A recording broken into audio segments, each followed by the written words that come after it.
Quero te convidar a abrir a sua Bíblia no Salmo 27, versículo 1 ao 8. Salmos 27, versículos 1 ao 8. A minha linguagem é NVT, e eles vão colocar na NVI. Muda algumas palavras, mas o sentido é o mesmo. Eu vou estar pregando nessa noite como vencer as adversidades, ou vencendo as adversidades. Tem alguém aqui, irmãos, que está enfrentando adversidade?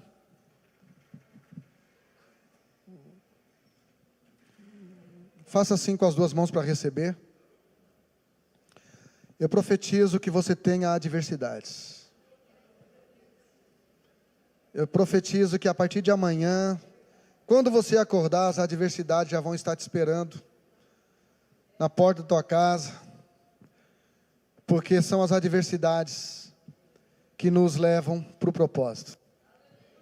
Mas não se assuste, eu não vou aqui ser profeta do caos, eu só quero preparar você, para você viver o processo, para atingir o sucesso, amém? Por isso eu peço de presente a sua atenção. Deus só te trouxe aqui nessa noite para duas coisas. Primeiro, para você falar com Ele, você já o fez através da oração e da adoração. E segunda é para Deus falar com você através do louvor e da pregação. Então, Deus não fala, Deus é educado, Deus não fala com quem está falando com outra pessoa. Deus só fala com quem está falando com Ele, com quem quer ouvi-lo.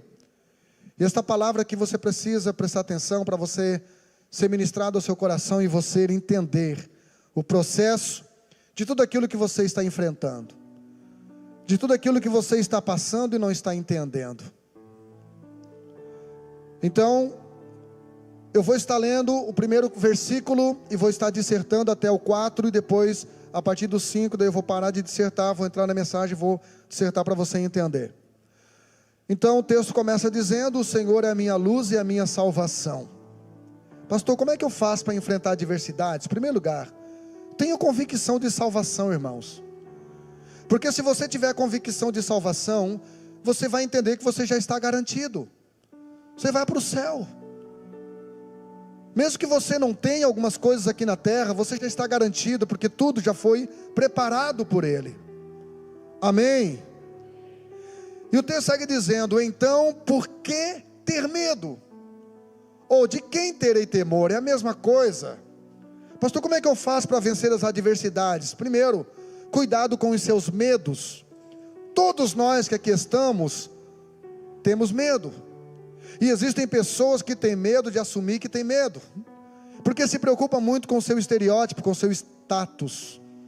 Mas todos nós temos algum tipo de medo. Então, quando você estiver em adversidade, tome cuidado com esses medos e não permita que esses medos evoluam para fobias. O Senhor é a fortaleza da minha vida, então por que estremecer? De novo, aqui está falando: o Senhor é o meu refúgio forte, de quem terei medo? Então, quando você estiver enfrentando adversidade, fortaleça a sua vida em Deus, em Deus.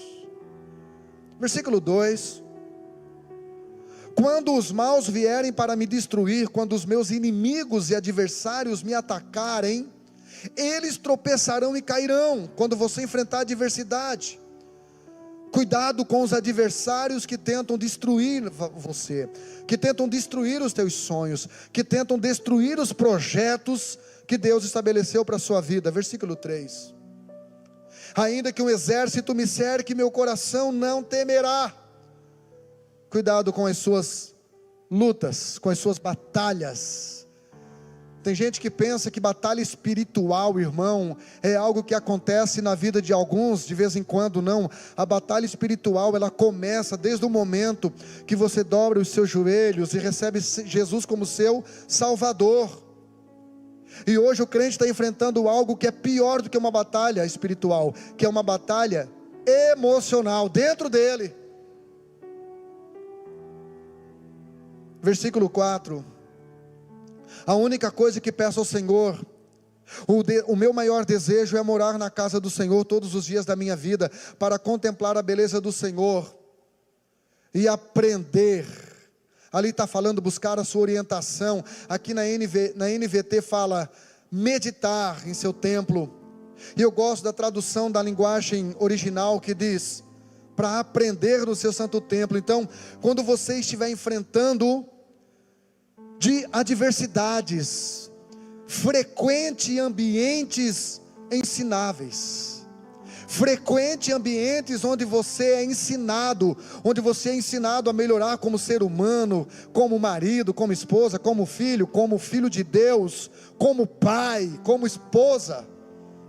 Frequente ambientes que te ensinem, ambientes que façam você entender coisas que você não estava entendendo. A partir do versículo de número 5,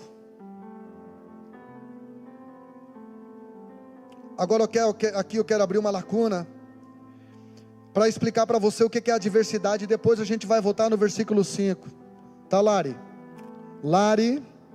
Depois a gente vai voltar no versículo 5, depois, tá? Fica ligado no mistério. Então, pastor, o que é adversidade? A palavra adversidade no latim é adversarius, que quer dizer tudo aquilo que você enfrenta, pessoas e coisas que te atacam, que te assombram, que tentam te tirar do propósito, que tentam descompensar você, que tentam distrair você. Quando você lê a Bíblia em 1 Pedro capítulo 5 versículo 8, a Bíblia diz, Pedro diz assim, porque o diabo, com D minúsculo, porque diabo não é um nome, é um pronome, porque o diabo no grego é caluniador, porque o diabo vosso adversário. Então, é dessa palavra adversário que vem a palavra adversidade. E quem é o nosso adversário, gente? Satanás. 1 Pedro 5:8, porque o diabo, nosso adversário. O nome Satanás no hebraico é adversário. Então o diabo não é nosso amiguinho. O diabo é inimigo dos nossos sonhos. O diabo é inimigo da nossa felicidade. O diabo é inimigo do nosso bem-estar. O diabo é inimigo do nosso sucesso. Agora, qual é o problema? É que algumas vezes nós interagimos sem querer com o diabo, com as coisas prazerosas da vida que ele nos concede. Então, irmão, quem recebe as coisas prazerosas que vêm do adversário, é como quem usa um cartão de crédito. Vou repetir: quem recebe e aceita e desfruta das coisas prazerosas que vêm do adversário, é como quem usa um cartão de crédito black, preto. Primeiro você usa e depois você paga a fatura. Então tome cuidado. Romanos 6:23 diz que o salário do pecado, o salário de tudo aquilo que é prazeroso, mas não vem de Deus, é a morte. Voltamos ao versículo 5. O versículo 5 diz assim: pois ali me abrigará em tempos. Ali está dizendo, pois no dia da adversidade, Ele me guardará protegido em sua habitação. Sabe qual é a habitação de Deus? A NVT fala de templo, ou de santuário, mas ali fala de habitação. A habitação de Deus é a igreja, é a sua casa. Então adversidades são tempos que vêm, elas vêm, você não agenda, você não deseja, mas é importante que você a espere, preparado. Por isso a Bíblia diz, lembra-te do teu Criador, nos dias da tua mocidade, antes que venham as adversidades ou os maus dias. Então, queridão, só para você entender, a adversidade é um tempo que muitas vezes se repete, são ciclos. Aqui na NVT fala tempos de adversidade, ou seja, vai se repetir, é um ciclo.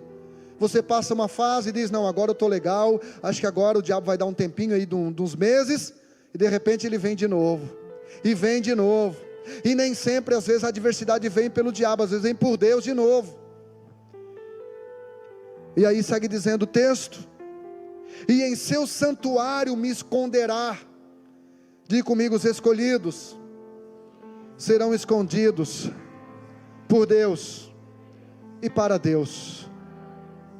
Você é um escolhido. Não foi você que o escolheu.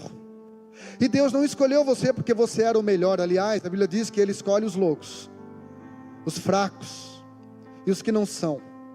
É aqui que eu me encaixo, o improvável.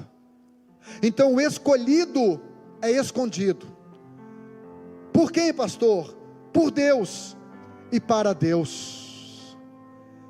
Para Deus, para o coração de Deus, para a intimidade com Deus.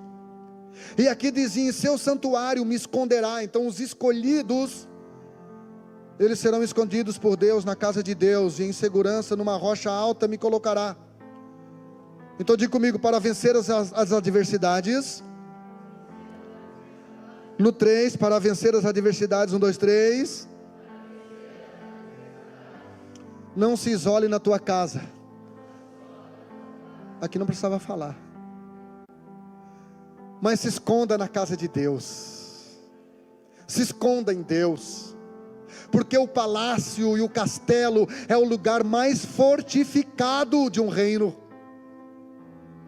O palácio e o castelo é o lugar mais protegido no reino. E você faz parte de um reino. E há outros reinos querendo despojarem este reino. Mas o palácio, que é a casa de Deus, este lugar é o lugar mais protegido e provido no reino de Deus. Então, para você vencer as adversidades, tire os teus pés do tapete da expectativa nos homens, e coloque os seus pés sobre uma rocha alta da perspectiva em Deus. É isso que o texto está dizendo. E no seu tabernáculo me esconderá e me porá em segurança sobre um rochedo. Na NVT fala sobre uma rocha. Quando você lê Mateus capítulo 16, versículo 18, Jesus disse que edificaria a sua igreja sobre uma pedra, sobre uma rocha. Então, irmão, quem está firmado na rocha não tem possibilidade de ninguém puxar o tapete, porque você não está com os seus pés sobre o tapete de uma expectativa nos homens. Você está com os seus pés sobre uma rocha chamada Jesus, chamada Deus. Davi, que escreveu o Salmo 27, também falou no capítulo 40, versículo 2 do livro de Salmos: Ele colocou os meus pés sobre uma rocha. Ele me tirou de um lago horrível, de um charco de lodo. Ele colocou os meus pés sobre uma rocha, e Ele firmou meus passos. É como se Davi estivesse dizendo: eu enfrento luta, eu enfrento adversidade, principalmente depois que eu fui ungido. Eu tive que enfrentar leão, eu tive que enfrentar urso, eu tive que enfrentar o Golias, e o pior que o Golias foi a mulher do Urias. Eu tive que enfrentar todo tipo de adversidade. Eu tive que enfrentar a injustiça de Saul. Eu tive que enfrentar a incompreensão dos meus irmãos. Eu tive que enfrentar até a rejeição do meu pai. Mas ele disse: os meus pés estão sobre uma rocha, e é por isso que eu não me abalo, eu não caio, eu não me desvio. Eu dou uma enfraquecida, eu perco alguns cultos, eu passo um período sem conseguir orar, sem força para jejuar, mas os meus pés continuam sobre uma rocha. E é por isso que cada vento que passa, o diabo fica de longe pensando: agora ele cai. Mas você é igual, irmão, aquele boneco de poço. Você vai lá embaixo acompanhando o vento, mas depois você volta, em nome de Jesus. Aleluia. Benjamin Disraeli, que foi o primeiro ministro do Reino Unido, ele falou uma frase que eu gosto muito, que diz assim: não há nada que eduque mais do que a adversidade. Irmão, a adversidade é a universidade de Deus.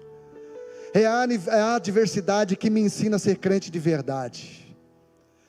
Quando você lê o Salmo 119, versículo 67, o salmista diz: olha, antes de eu antes de eu ser abalado, antes de eu ser afligido, ou antes de eu passar por adversidade, eu estava desviado. Mas ele continua dizendo, mas agora, depois da adversidade, depois daquele problema de enfermidade que eu enfrentei, depois daquele problema de crise relacional que eu enfrentei, depois daquele desemprego que eu enfrentei, depois daquela injustiça que eu sofri, agora eu me voltei para a sua palavra.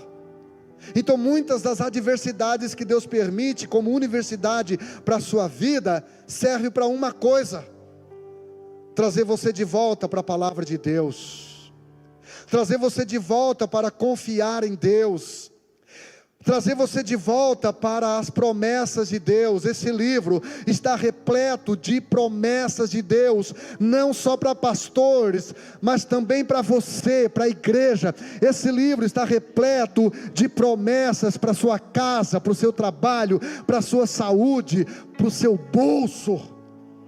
Volte para a palavra, se mova na palavra, coma a palavra, viva a palavra, pratique a palavra e ensine a palavra.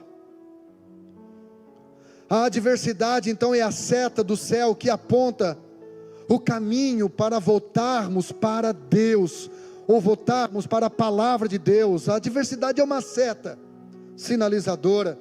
Preste atenção nos sinais. Versículo 6, por favor.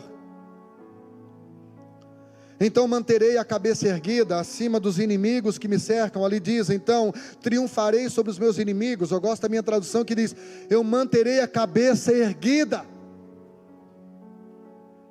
Fazendo jus à origem etimológica do ser humano. A palavra homem quer dizer aquele que olha para cima, Gênesis 1:26. Deus está dizendo, eu não estou te dando apenas um nome bonito, eu estou te dando uma identidade profética.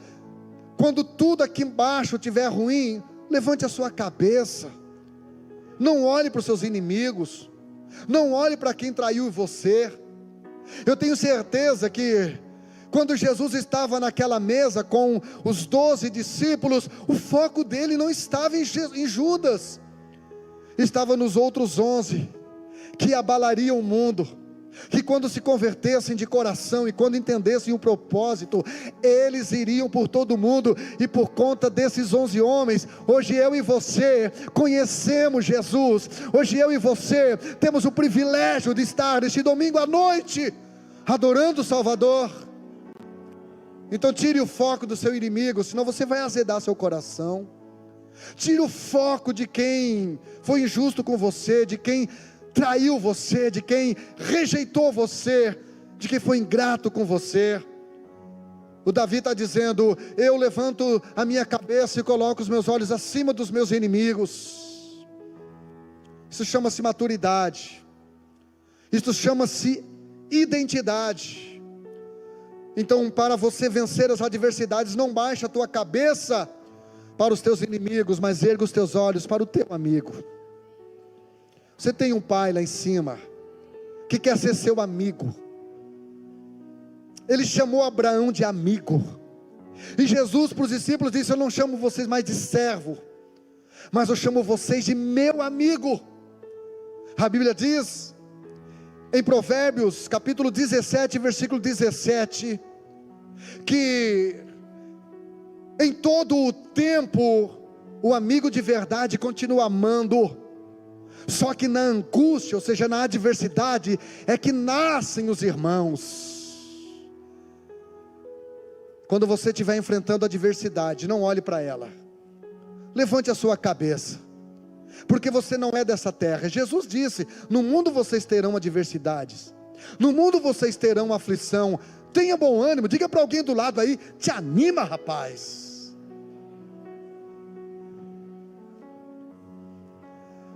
Jesus estava numa cruz cercado por inimigos.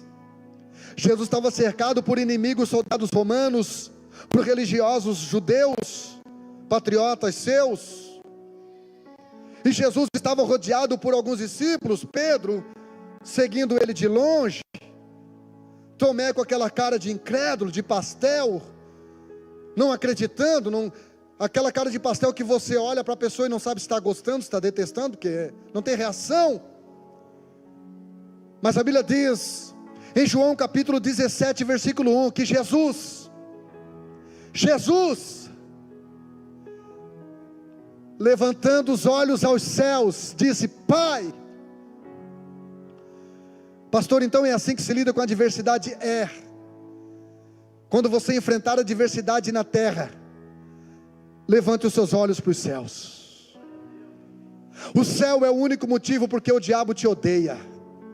O diabo te odeia não é porque você é bonito, não é porque você canta ou prega bem.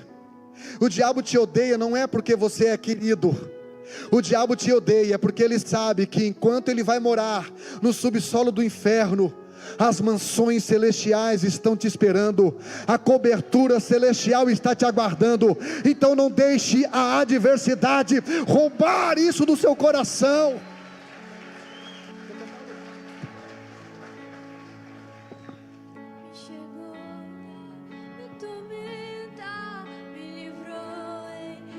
Feche seus olhos um minutinho.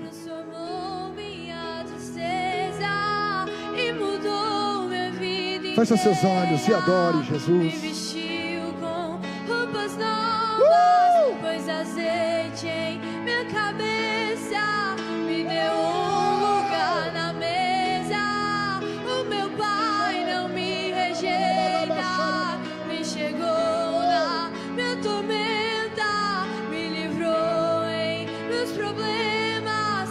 Se você sabe, canta.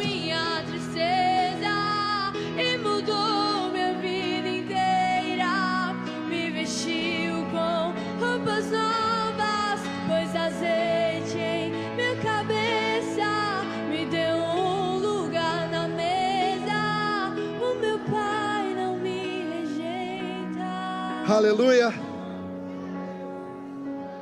Lucas capítulo 15 fala da passagem do filho pródigo, que pisou na bola, e quem pisa na bola se atola. E ele cometeu um erro de pedir, de querer desfrutar as coisas dele, que eram direitos dele antes do tempo. E ele diz: Pai, dá-me parte da fazenda que me pertence. E ele foi e gastou com falsos amigos e meretrizes, diz a palavra de Deus.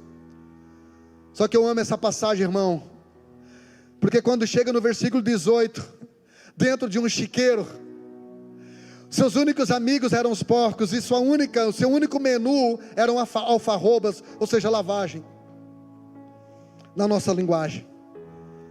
Dentro daquele chiqueiro, ele dobra os seus joelhos e com humildade diz: levantar-me-ei e irei ter com meu Pai, porque eu sei que onde o meu Pai está, tem abundância de cuidado, de amor, de alimento. Onde o meu Pai está, só o meu Pai para me amar do jeito que ama. Se você está como filho pródigo, por favor, se levante nessa noite e diga: eu vou voltar para o meu Pai. A palavra pai é pater no grego, que quer dizer origem. Volte para a sua origem. Volte para o lugar de onde você nunca deveria ter saído. O cumprimento do teu propósito não depende do comportamento dos teus irmãos, mas do teu alinhamento com o Pai.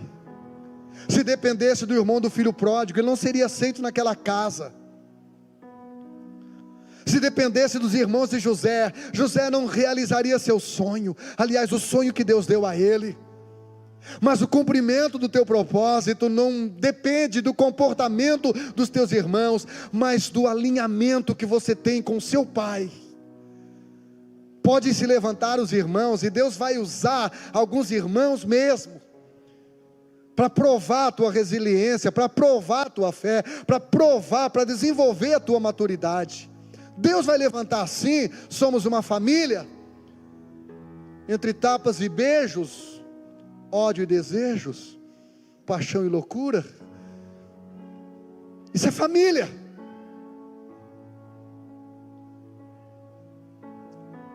Mas não deixe que o comportamento do seu irmão,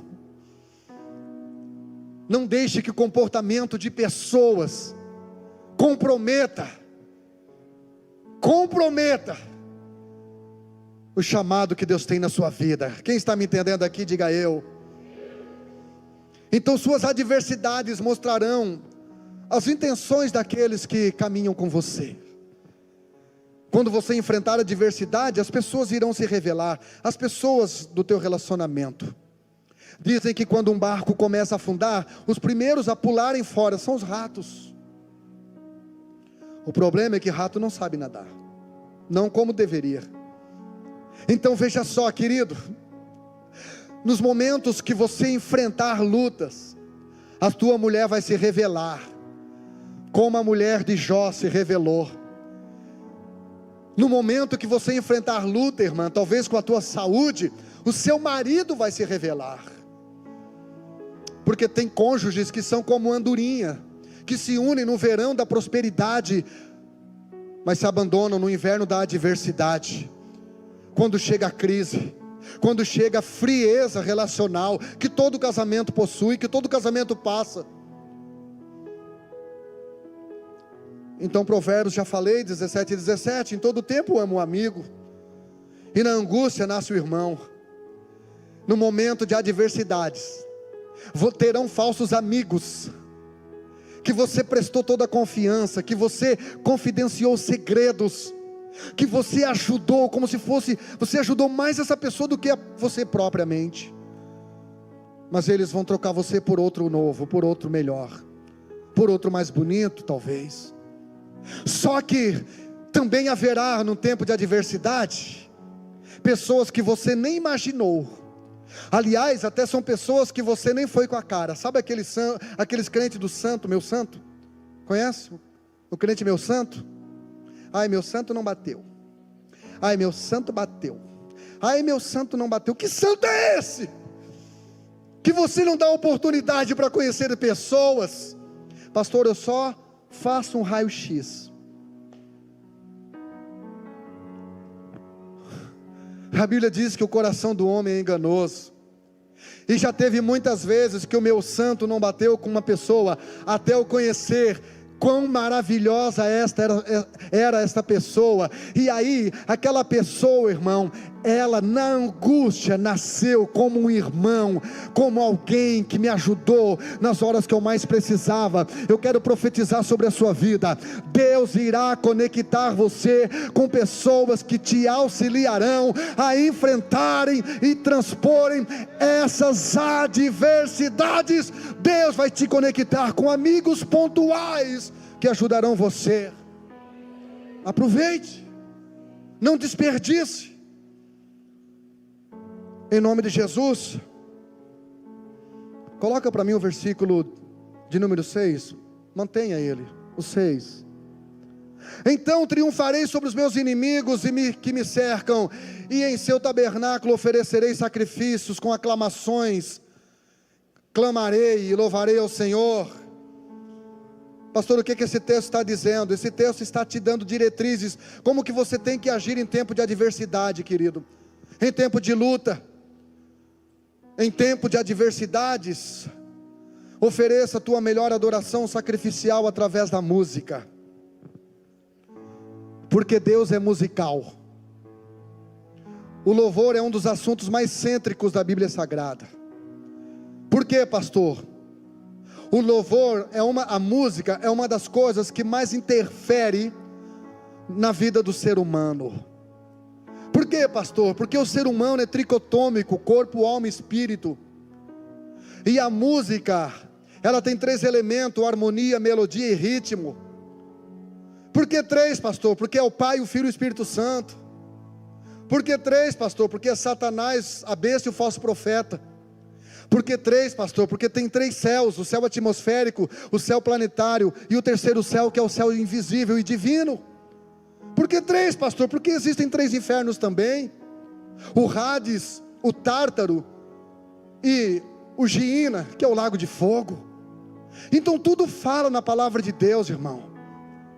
Então, querido, olha só, eu te aconselho a entender o que é música na sua vida. Porque se você não entender o que é música na sua vida, você vai perder algumas batalhas. Quem aqui é colorado? Sofredor, comigo. Levanta a mão com orgulho. Sofredores. Vamos cantar uma canção, nós, colorados? No 3? Dá nota aí, Lu. Até a pé nós. Não é. Quem é colorado aqui? Eu tenho certeza que não teve um colorado que cantou essa música. Porque torcedor de verdade não canta a música de outro time.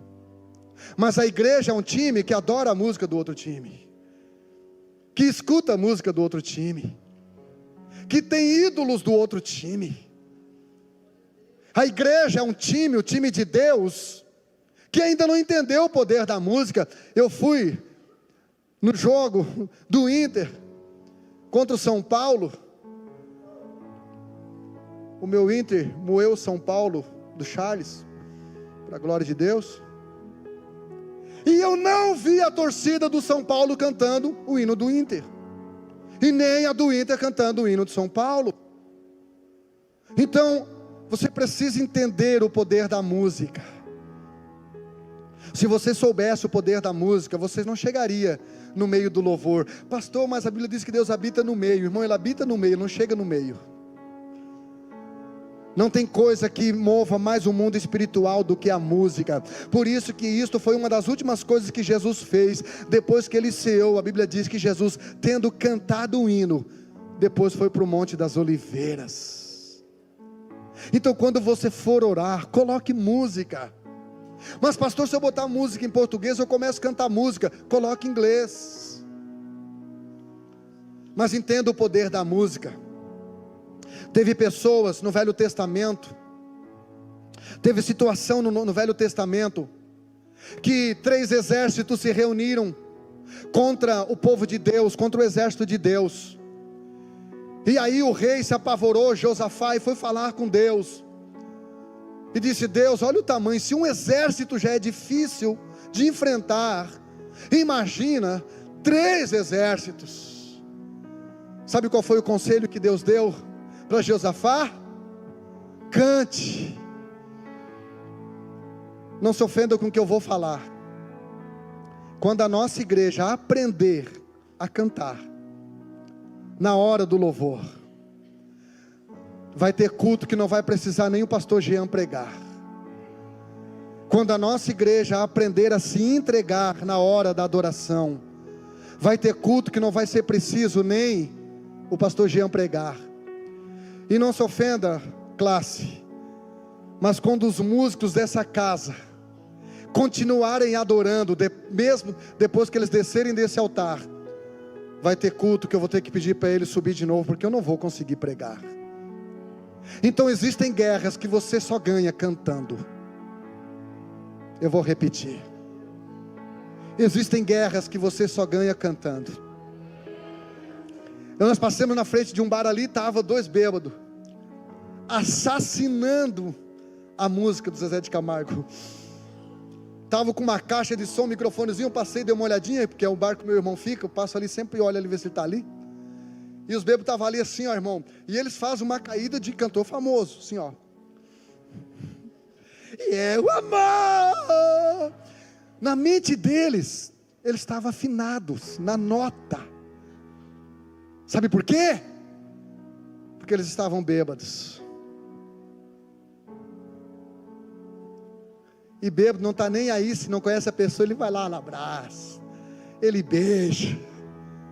O bêbado, ele canta, ele não quer saber de nota. A Bíblia diz que em Atos 2, quando Jesus mandou o Espírito Santo, quem olhavam para eles pensavam que eles estavam o que, gente? Bêbados, embriagados.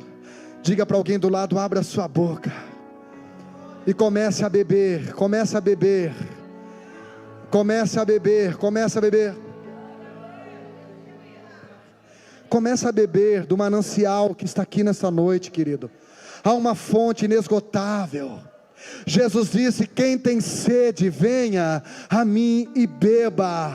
5:18, não vos embriagueis com vinho que há contenda, mas se embriague da minha presença, se encha da minha presença, levante a sua mão, adore a Ele. Oh, aleluia! Lava o meu interior. Eu quero fluir em Levante as suas mãos e cante essa canção. Diga! Eu quero beber da tua fonte, fonte de águas vivas. Levante a sua mão, feche os seus olhos e adore. Tu és a fonte, Senhor. Eu quero beber do teu rio, Senhor. Sacia minha sede, lava o meu interior. Eu quero fluir em tuas águas. Eu quero beber da tua fonte, fonte de águas vivas. Tu és a fonte, Senhor.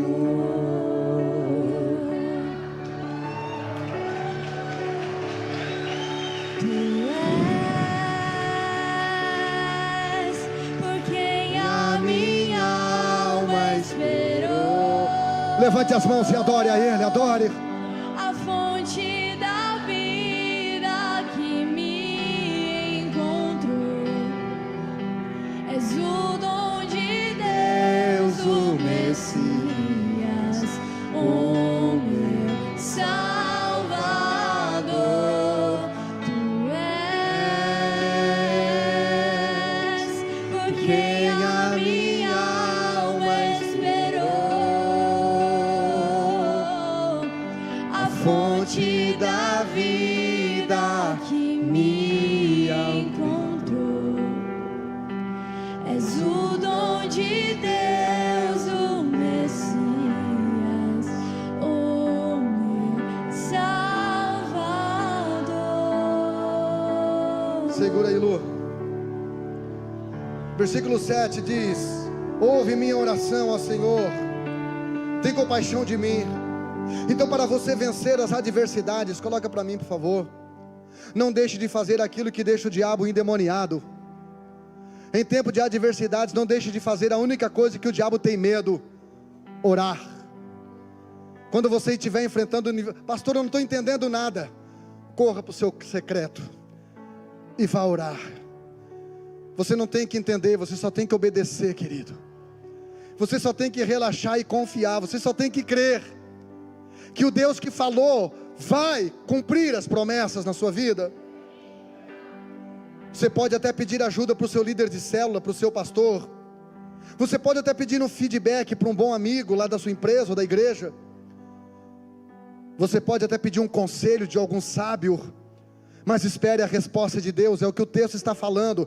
Davi disse: tenha misericórdia de mim, Senhor, responda-me. Espere a resposta de Deus. Provérbios 16:1 diz que é da natureza do homem fazer planos. Todo homem organizado, todo crente organizado, ele planeja, e Deus só maneja o que o crente planeja. Ele é organizado, ele é metódico. Mas a Bíblia diz: é do coração do homem, Provérbios 16:1, fazer planos, mas a resposta vem da boca de Deus.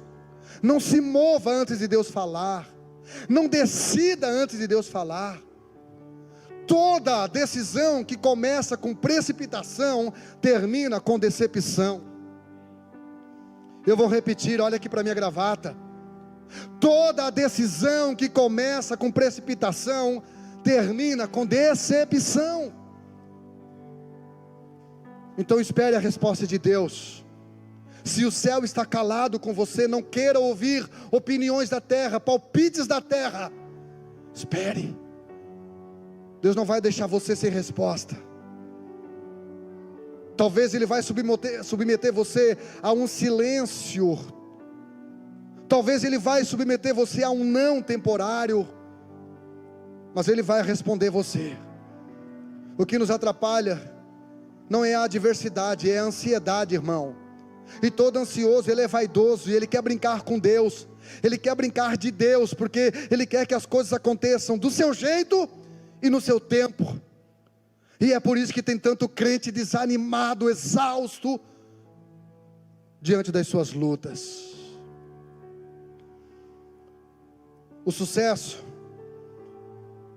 será sempre construído no laboratório das adversidades. Você nunca vai ver pessoas da Bíblia que obtiveram sucesso sem passar por essa disciplina de Deus, da universidade de Deus, chamada adversidade. Mas o problema é que nós estamos vivendo uma geração hedonista que quer ser feliz hoje. E o pior, quer ser feliz o tempo todo, então só vivendo drogado. Mas também não vai rolar, porque toda droga também ajoja. Toda bebida alcoólica também dá ressaca. Então viva momentos de tristeza. Viva momentos de angústia, causados pela renúncia que você vai fazer. E quando eu falo de renúncia, não é daquilo que é ruim, é daquilo que é bom. O seu sucesso, diga para alguém do lado aí, o seu sucesso é determinado, não pelo que você conquista, mas pelo aquilo que você renuncia.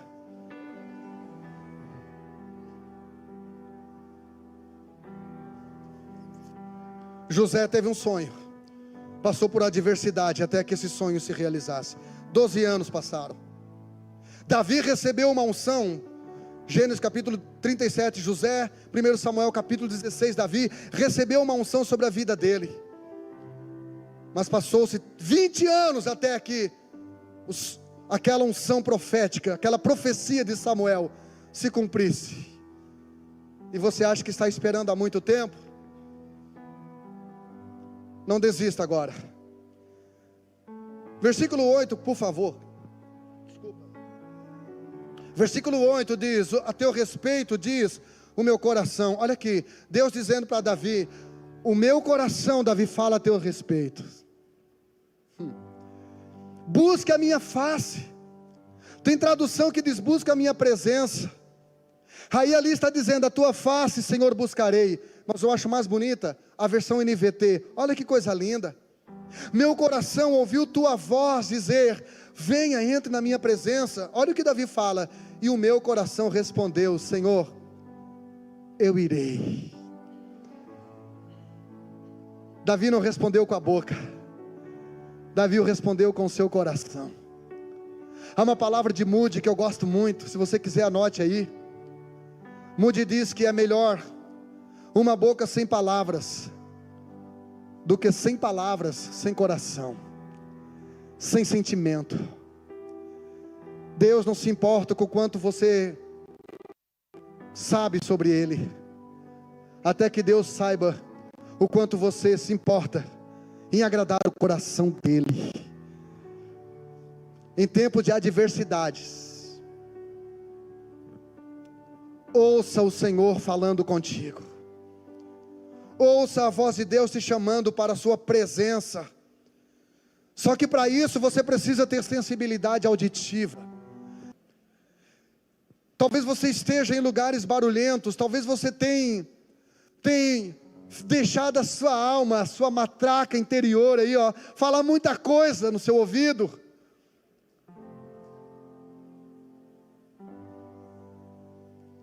Diga para a sua alma: quieta. Ou cante para o Senhor: aquieta minha alma. Ou essa aqui é uma pegada, hein? Faz meu coração ouvir tua voz. Querido, olha só, olha aqui que coisa linda. Isso você tinha que anotar. Posta lá no seu Instagram e me marque. Somente Deus vê o coração, amém? Os homens olham a aparência, o estereótipo. Uns já me chamaram de magrelo, disse que eu estou com cabeça de pardal, porque o pescoço afinou por causa do jejum. Os homens olham a aparência, 1 Samuel 16:7. Só Deus vê o coração, e só o coração vê Deus. E é por isso que o Davi diz, eu gosto mais da minha tradução: o meu coração respondeu. O meu coração respondeu. Então, para você vencer as adversidades, deixe Deus ouvir a resposta positiva do seu coração.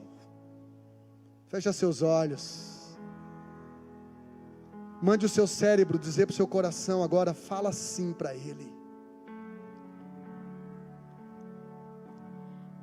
Deus só permite que você acesse o que o teu coração está honrando. Entenda uma coisa, sem adversidade, talvez as igrejas estariam todas vazias. O que te trouxe para Jesus? Fala a verdade. Ou talvez foi para evitar uma adversidade, sabe de nada, inocente. Ou talvez foi para fugir de uma adversidade. Olha aqui para mim, aqui eu encerro, fala, aqui eu encerro. Deixa eu falar uma outra para você. Se não fossem as adversidades, 90% das orações que acontecem, não aconteceriam. 90% das orações que acontecem, só acontecem por causa das adversidades. Jonas 2:2, na angústia eu clamei ao Senhor. Gostei de ver você com os olhinhos fechados. Então feche os seus olhos e escute e tente fazer com que aquilo que você vai ouvir agora seja a resposta do teu coração. O Davi disse que a Bíblia diz que o coração de Davi disse: Senhor, eu irei. Então agora, como se fosse você que estivesse falando neste momento: Senhor, eu irei voltar a estar disponível para Ti, como prometi e fui no início da minha fé. Senhor, eu irei voltar a orar todos os dias, pois a oração é a única forma de acessar o Teu coração.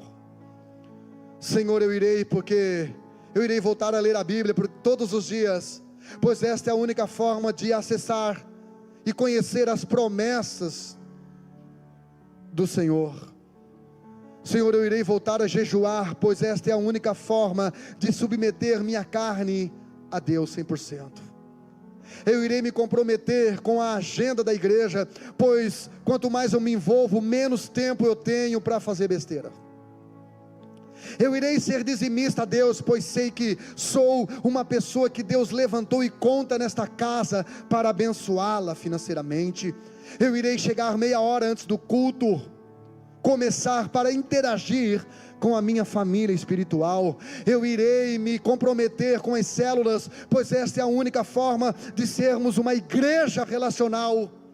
Eu irei desenvolver o hábito de ter um secreto contigo, pois meu secreto determinará minhas vitórias publicamente. Eu irei ter um devocional particular diário com Deus, contigo, Senhor, pois sei que esta é a única maneira de manter minha alegria da salvação. Senhor, aquieta minha alma. Eu quero pedir para a banda subir.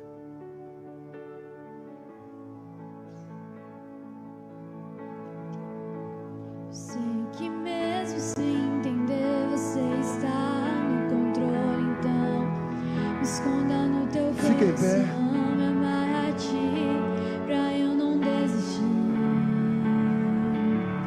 Eu não quero mais fugir. Canta, igreja. Da tua vontade pra mim. Eu sei que vai ser difícil, mas você estará sempre comigo. E mesmo que minha alma grite, tente me fazer voltar atrás, eu vou confiar, eu vou descansar, me lançar no teu amor. Canta, MDR. No teu amor, Senhor.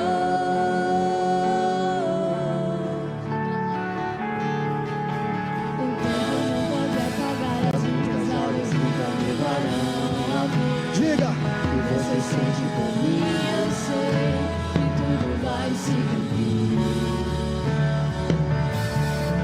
O tempo não pode apagar as muitas águas, nunca levarão o amor que você sente por mim. Eu sei que tudo vai se cumprir. Cante. O tempo não pode Se apagar as muitas águas nunca levarão amor que você sente por mim, eu sei que tudo vai se cumprir. Diga, vai ser difícil, vai, cante. Vai ser difícil, eu sei, pagar tudo por você, mas eu sei que quando eu pensar em desistir, O que vai acontecer, cante? você estará ao meu lado, me segurando, me assegurando de que tudo vai ficar bem. Diga, vai ser difícil. Vai ser difícil, eu sei, pagar tudo por você, mas eu sei que quando eu pensar em O que desistir, acontece? você estará ao meu lado, me segurando, me assegurando de que tudo vai ficar bem. Tudo vai ficar bem. A tua mão me levantará. Canta, igreja! E se eu chorar, toda lágrima você enxugará. E se eu cair, a tua mão me levantará. E se eu chorar, toda lágrima você enxugará. Então vem, aquece a minha alma, faz meu coração ouvir tua voz. Diga pra ele! Me chama pra perto, sozinho não me sinto só.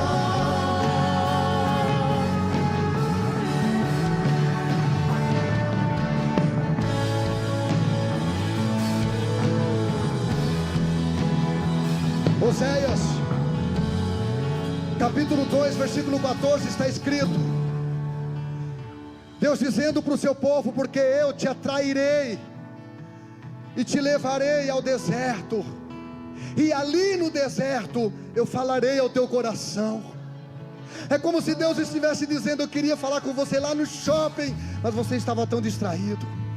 Então eu permiti o sofrimento, eu permiti o deserto, porque lá não tem barulho, lá não tem nada que chame a tua atenção, lá não tem nada que te distraia, para que você pudesse, que eu permitisse, que eu acessasse o seu coração.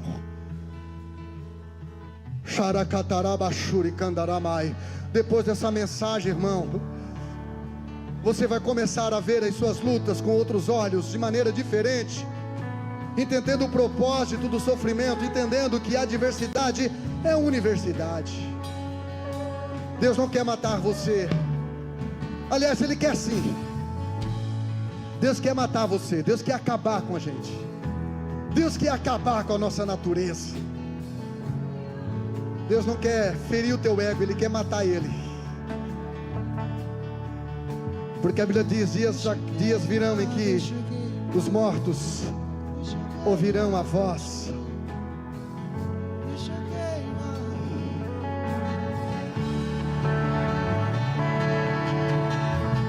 Deixa queimar, deixa queimar, deixa queimar, deixa queimar, deixa queimar, deixa queimar.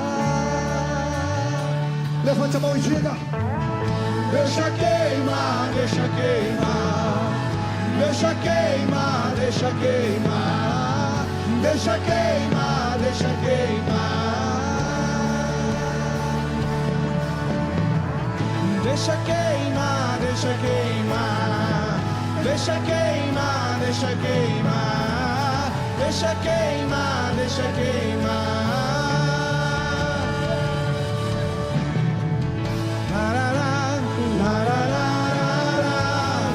levante a mão assim, ó.